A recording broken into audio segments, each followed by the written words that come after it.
लोकतंत्र का मंदिर यानी संसद भवन, जहां देश के सबसे बड़े मुद्दों पर चर्चा होनी चाहिए, जहां जनता की आवाज गूंजनी चाहिए, जहां कानून बनते हैं। लेकिन मानसून सत्र की तस्वीर कुछ और ही कहानी बयां कर रही है। आज संसद के मानसून सत्र का 14वां दिन था, लेकिन आज भी सदन में कामकाज से ज्यादा हंगामा हुआ। सत्ता पक्ष और विपक्ष के बीच टकराव लगातार जारी रहा। एक दूसरे पर आरोप प्रत्यारोप लगते रहे, लेकिन जनता से जुड़े मुद्दे पर सार्थक चर्चा अभी भी अधूरी है।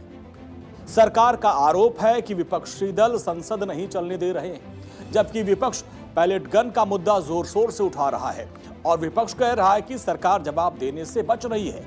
अब इस सियासी खींचतान के बीच सबसे बड़ा सवाल ये कि आखिर संसद का गतिरोध कब खत्म होगा, कैसे खत्म होगा, क्या बातचीत से कोई रास्ता निकलेगा या फिर मानसून सत्र फिर यूं ही हंगामे की भेंट चढ़ता रहेगा। संसद की जब शुरुआत हो रही है, विपक्ष की तरफ से हंगामे की आवाज सुनाई दे रही है। आज भी ऐसी ही तस्वीर सामने आई। लोकसभा और राज्यसभा दोनों सदनों में जमकर हंगामा हुआ। राज्यसभा में नेता प्रतिपक्ष मल्लिकार्जुन खड़गे, संसदीय कार्य मंत्री किरेन रिजिजू के बीच में तीखी बहस हो गई। अब रिजिजू से मुझे सीखना पड़ रहा है। अरे रूल मैं भी ले रहा ना, और आपके चेंबर में आके बोलते हैं, रोज वही लिख के आकर पढ़ते हैं। ये अगर रूल्स नहीं पढ़ूंगा, अगर मेरा मैटर अगर नहीं पढ़ूंगा, क्या तुम डीएसओ में पढ़ो? अरे it is my right what to speak, when to speak, how to speak. Leader of opposition will make some rules as a point to speak. I quoted 2 rules. He has not quoted any rules. He stood up. Sir, you gave him time. Whether he's the opposition member or ruling party, you cannot give direction to the chair. You can only make requests. You can demand. It is your right. But you cannot dictate the house and you cannot pass any direction to the chair.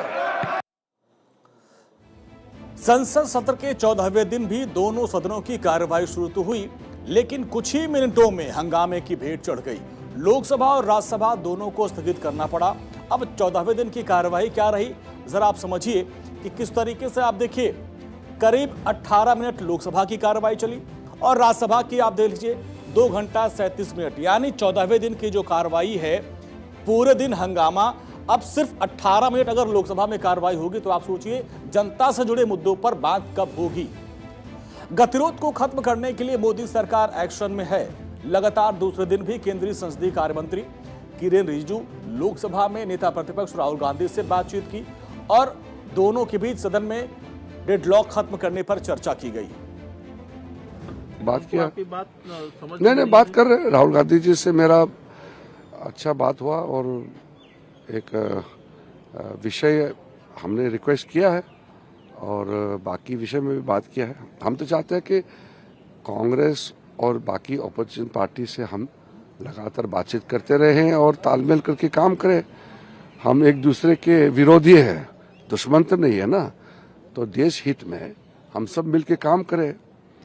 लेकिन ऐसा चित्र दिखाते हैं बाहर में कि हम बिल्कुल पार्लियामेंट चलने ही नहीं देंगे, तो इसका नुकसान किसका होगा। इस बार के मानसून सत्र में कुल 19 बैठकें तय थी, लेकिन 14 बैठकें बीत जाने के बाद सवाल यह है कि आखिर हासिल क्या हुआ संसद में इन 14 दिन के अंदर। हकीकत यह है कि इन 14 बैठकों में दोनों सदनों में महज 1 से 1.5 दिन ही सार्थक कामकाज हो सका, और वो भी मुख्य रूप से पेपर लीक रोकने के जुड़े कानून पर चर्चा, फिर उसको पारित करने को लेकर। बाकी ज्यादातर दिन हंगामे और नारेबाजी के चलते स्थगन की भेंट चढ़ गए, जमकर हंगामा हुआ। जरा आपको हम बताते हैं किस तरीके से लोकसभा और राज्यसभा में किस तरीके से काम हुआ। आप देखिए, मानसून सत्र में कौन कौन सा बिल पास हुआ। पेपर लीक संशोधन विधेयक ये लोकसभा में पास हुआ। राज्यसभा में सुप्रीम कोर्ट में जजों की संख्या बढ़ाने वाला जो बिल था, लोकसभा में पास हुआ, राज्यसभा में पास हुआ। राष्ट्रीय सम्मान अपमान निवारण संशोधन विधेयक बिल था, वो पास हुआ लोकसभा और राज्यसभा में। बैंकर्स बुक्स एविडेंस बिल भी पास हो गया, लोकसभा में, राज्यसभा में लंबित हो गया। टैक्सेशन संशोधन बिल लोकसभा और राज्यसभा में लौटा दिया, जबकि लोकसभा में ये पास हो गया। तो इस तरीके से पूरा कामकाज हुआ। ये महत्वपूर्ण जो बिल था, लोकसभा में तो पास हुआ, लेकिन राज्यसभा में देखिए किस तरीके से यहाँ पे इसको वापस लौटा दिया गया। तो इन बिलों में केवल पेपर लीक संशोधन विधेयक पर अच्छी चर्चा हुई। लोकसभा में करीब 11.5 घंटा और राज्यसभा में करीब 7.5 घंटे तक चर्चा हुई और बाकी बिल बिना चर्चे के पास हो गए। अब ऐसे में देखा जाए तो कामकाज बहुत कम हुआ। कामकाज नहीं होने की वजह से सत्ता पक्ष और विपक्ष एक दूसरे पर सिर्फ आरोप प्रत्यारोप लगा रहे थे। मॉनसून सत्र में विदेशी अंशदान विनियम संशोधन बिल जो बहुत ही महत्वपूर्ण है, FCRA बिल लाने की भी तैयारी है। इसको लेकर सरकार पूरी तरीके से मोर्चा संभाल ली है, जबकि विपक्ष पैलेट गन के मुद्दे पर जोर शोर से इसको लेकर सरकार को घेर रही है। अब सबसे बड़ा सवाल यह है कि संसद में जारी गतिरोध के बीच क्या इस गतिरोध की असली वजह क्या है, इसको आपको समझना होगा। क्या सरकार और विपक्ष के बीच टकराव की सबसे बड़ी वजह या कहें उसकी जड़ FCRA बिल है, या फिर विपक्ष पैलेट गन के मुद्दे को लेकर सरकार को घेरने की रणनीति पर आगे बढ़ रही है? दरअसल सरकार FCRA बिल को लेकर अपनी पूरी तैयारी कर चुकी है। बिल को लेकर उठ रहे हर सवाल और हर आशंका, हर आपत्ति का जवाब देने के लिए सरकार लगातार अपनी रणनीति को धार दे रही है। कोशिश साफ है कि जिन लोगों को इस बिल को लेकर किसी भी तरह का कोई भी संशय या शक शुबहा है, उन्हें भरोसे में लिया जाए और बिल की जरूरतों को समझाया जाए। और इसी कड़ी में आज केंद्रीय गृह मंत्री अमित शाह ने ईसाई समुदाय के डेलीगेशन के साथ मुलाकात की, जिसका मकसद बिल्कुल साफ था। FCRA को लेकर अल्पसंख्यक समुदाय के बीच में जो तमाम सवाल उठ रहे हैं, जो उनकी चिंताएं हैं, उनको दूर करना और सरकार का पक्ष सामने रखना। सरकार की कोशिश है कि इस बिल को लेकर किसी भी तरह की कोई गलतफहमी ना हो और सभी पक्षों को इसकी जरूरत और इसके प्रावधानों के बारे में विस्तार से जानकारी दी जाए। अब सवाल यह है कि आखिर FCRA बिल को लेकर इतनी परेशानी क्यों है, जरा इसको भी आप जानिए और सबसे पहले इसके बारे में आपको विस्तार से बताते हैं। तो क्या है FCRA बिल, अब आप समझिए। FCRA बिल का मतलब है फॉरेन कंट्रीब्यूशन रेगुलेशन एक्ट, यानी अब इसके तहत क्या होगा कि जो NGOs हैं, जो संस्था है जिनको विदेश से फंड मिलता है, उनको लेकर यहाँ पे नियम कानून बनाया जा रहा है। NGO, ट्रस्ट, सोसाइटी, धार्मिक संस्थाओं को जो विदेशों से फंडिंग मिलती है, उसके तहत विदेशी संस्थाओं की देखरेख की जाती है। FCRA कानून में सरकार अब बदलाव करना चाहती है। बदलाव क्या है, इसी को लेकर थोड़ा टेंशन है लोगों में। बदलाव को लेकर तमाम लोगों के दिमाग में सवाल है और संस्थाओं का ये मानना है कि इससे उन पर लगाम लगाने की कोशिश की जाएगी। वैसे ये बिल सबसे पहले 1976 में आया था और उसमें कई बार संशोधन किया गया। एक बार फिर से संशोधन की तैयारी है।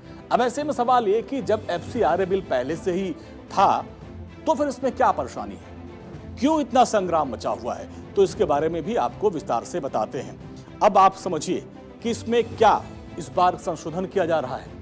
FCRA बिल पर घमासान क्यों मचा है, इसको जरा आप समझिए। किसी संस्था का FCRA रजिस्ट्रेशन रद्द होने पर बहुत सख्त नियम हो जाएंगे। संस्था की पूरी विदेशी फंडिंग प्राधिकरण के पास चली जाएगी और संस्था बंद होने पर संपत्ति सरकार के पास चली जाएगी। इसी को लेकर चिंता है। केंद्र सरकार FCRA के लिए प्राधिकरण का गठन करेगी।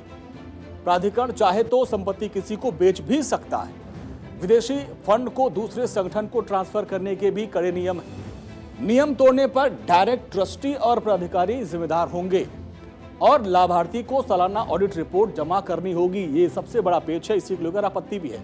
रजिस्ट्रेशन की समय सीमा खत्म होने पर इसको रद्द मान लिया जाएगा।